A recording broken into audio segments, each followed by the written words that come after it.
옳은 소리. 미국이냐 중국이냐, 양다리 중립 외교가 과연 가능한가? 송재윤, 캐나다 맥메스터대 교수, 역사, 2023년 7월 15일. 송재윤의 슬픈 중국, 대륙의 자유인들. 2002년 대선 당시 노무현 후보는 동북아 균형자론을 외교 전략으로 제시했습니다. 중간자로서의 한국이 미국과 중국 사이를 오가며 중견 국가의 위상에 맞는 적극적 역할을 발휘해 국제 외교를 주도한다는 발상이었습니다. 반미 성향의 지지자들에겐 감동을 주었을지 모르지만 한미 동맹과 자유민족 질서를 신뢰하는 대한민국 정통 세력에겐 반미 친중 세력의 위장 전술로 보였습니다. 20년이 지나 동북아 균형자론을 되짚어보면 세계사적 흐름과 국제 정세의 향방을 전혀 잘못 짚은 아마추어 전략가의 엉터리 외교 노선이었음이 분명합니다. 오늘날 세계는 한국 같은 중요한 국가가 미, 중 사이에서 펜스에 앉아서 애매하게 양다리를 걸치는 중립 외교를 허용할 수 없기 때문입니다. 미중 갈등 양자택일을 강요. 미국이냐 중국이냐, 세계 여러 나라는 지금 미중 사이에서 양자택일을 강요받고 있습니다. 세계 많은 나라는 지금까지 미국과 중국 사이를 절묘하게 오가며 어느 한편에도 쏠리지 않은 채 국익만을 극대화한다는 실용적 외교 노선을 추구해 왔지만 최근 격화된 미중 갈등의 현실은 더는 애매한 중립 외교를 용납하지 않습니다. 트럼프 정권은 세계 주요국에 중국산 5G 화웨이와의 단절을 요구했으며 바이든 정권은 반도체 기술력의 중국 유입을 막기 위해 한국, 일본, 대만, 네덜란드 등의 대중국 수출 제한을 요구하고 있습니다. 미중 사이 양자택일이 불가피해지자 2023년 일본과 네덜란드는 미국 편에 섰습니다. 최첨단 반도체 생산국인 한국 역시 양자택일의 압박을 벗어날 수가 없습니다. 중국의 군사기지 건설을 허가했던 아랍에미리트 연합국은 미국의 압력을 받고 계획을 처리하는 제스처를 보였습니다. 미중 갈등이 고조되면 될수록 세계 각국에 가해지는 양자택일의 압박은 더욱 강해질 수밖에 없습니다. 미국 쪽으로 쏠리면 중국이 때리고 중국의 요구에 따르면 미국과의 관계가 틀어지는 제로섬 게임이 전개되고 있습니다. 이상은 지난 7월 12일 포린 어페어스지에 게재된 중립성의 신화에 나오는 주장입니다. 이 실론의 저자는 맥케인의 외교정책 고문으로 활약했던 리차드 폰테인입니다. 폰테인은 중국의 경제적 보복에도 불구하고 미국 편에 서려는 동맹국가, 설린 국가들에 대해서 미국은 현실적인 보상책을 마련해야만 한다고 말합니다. 미국이 적극적 외교 안보 전략, 우호적 무역협정, 지속적 방위 책무의 이행으로 동맹국을 만족시켜야만 미국 주도의 국제연대가 유지될 수 있다는 주장입니다. 폰테인의 분석대로 중립외교는 점점 쓸 자리가 없어지고 있습니다. 우크라이나 전쟁으로 미국 주도의 동맹은 더욱 공고해지는 상황입니다. 지난 7월 12일 나토 정상회의는 중국의 대만 침공 가능성에 대한 공동의 우려를 표명했습니다. 이틀 앞서 포린 어페어스지에 발표한 실론에서 스톨텐베르그 나토 사무총장은 권위주의 정권들이 국제 질서와 세계 평화를 위협한다며 중국의 책임을 물었습니다. 그는 나토가 중국을 적국으로 보지는 않는다면서도 우크라이나를 침략한 러시아를 규탄하기는커녕 러시아와 경제적, 외교적 군사적 협력을 강화하는 중국을 정면 비판했습니다. 그의 문장은 신냉전의 수사로 가득 차 있습니다.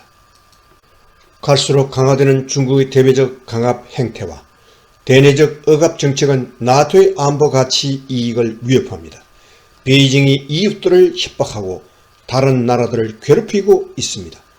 러시아, 중국 등의 전제적 정권들이 서로 결탁하는 이 상황에서 그는 민주와 자유를 믿는 전 세계 모두가 단결해야 한다고 부르짖습니다. 바로 그러한 공동의 목적을 위해서 나토는 한국, 일본, 호주, 뉴질랜드의 정상을 초청했고 나토의 초빙에 흔쾌히 응함으로써 이들 4개 주요국은 나토와의 반중 연대를 과시했습니다. 러시아와 중국의 문제가 세계 주요국의 연대를 강화하는 형국입니다. 냉전 이래 한동안 지속되어 오던 세계 각국의 대중국 정책이 근본적으로 변화하고 있음을 보여줍니다.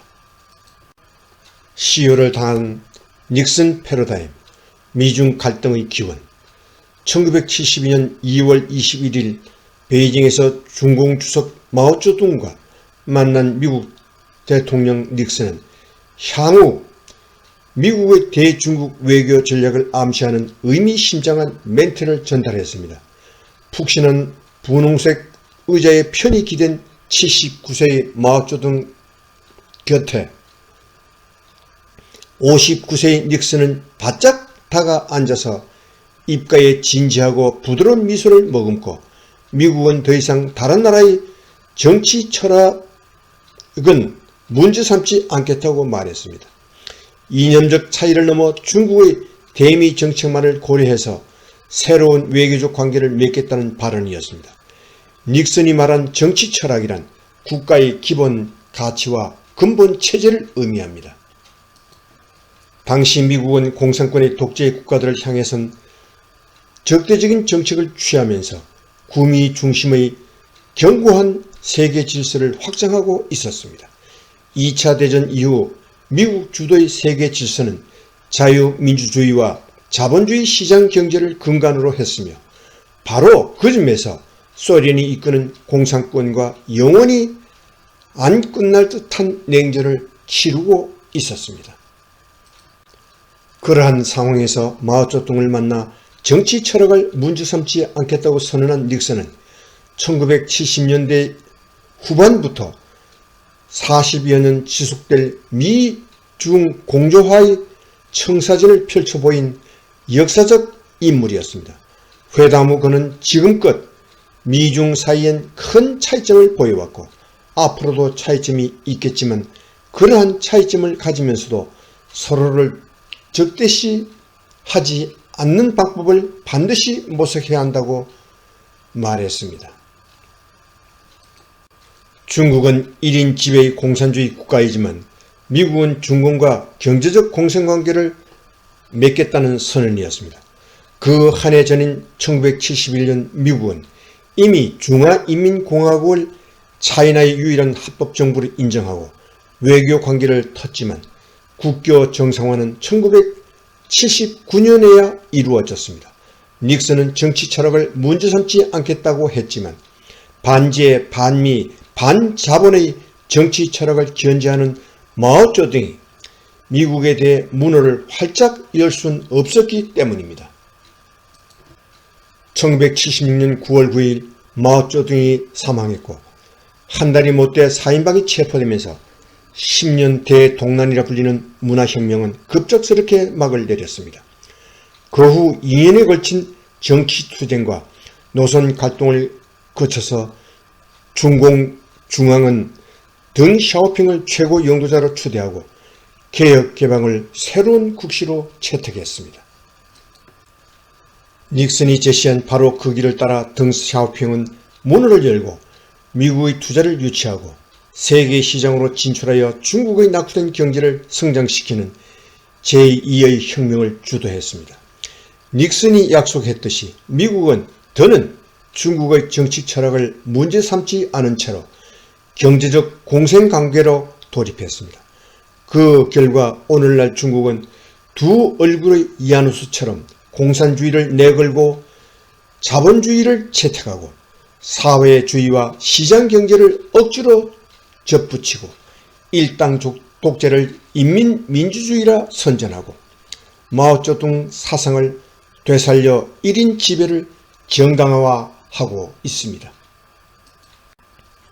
정치 철학이 바뀌어야 중국이 변한다. 돌이켜보면 오늘날 미중 갈등은 타협 불가능한 서로 다른 정치 철학에서 비롯되었습니다. 1979년 초 등 샤오핑은 제5의 현대화 전략으로 자유와 민주를 부르짖는 민주당 운동의 주동자들을 긴급 체포한 후 사항 기본 원칙을 천명했습니다. 개혁 개방을 추진하면서도 중국은 한치의 흔들림 없이 공산주의 노선, 인민민주 독재, 중공 영도력, 마오쩌둥 사상과 마르크스 레닌주의를 견지하겠다는 선언이었습니다.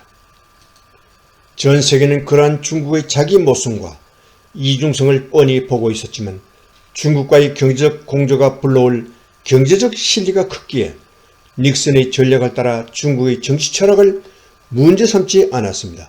심지어는 태난면에서 탱크 부대가 수많은 인명을 학살했음에도 국제사회는 중국 공산당의 통치를 그대로 인정했습니다.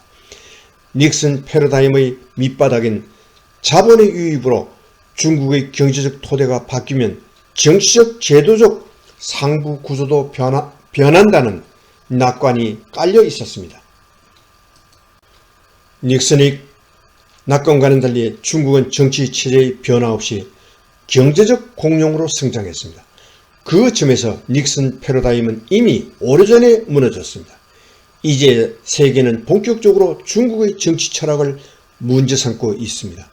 작금의 미중 갈등 권위는 자유민주주의와 공산전체주의라는 타협 불가능한 정치 철학의 대립입니다. 세계 질서를 위협하는 중국의 패권주의적 행태는 인류적 보편 가치를 거부하는 중국 공산당의 자기 모순적인 정치 철학에서 비롯됐음을 나토를 비롯한 세계 주요국이 지적하고 있습니다. 미국이냐 중국이냐의 양자택일에서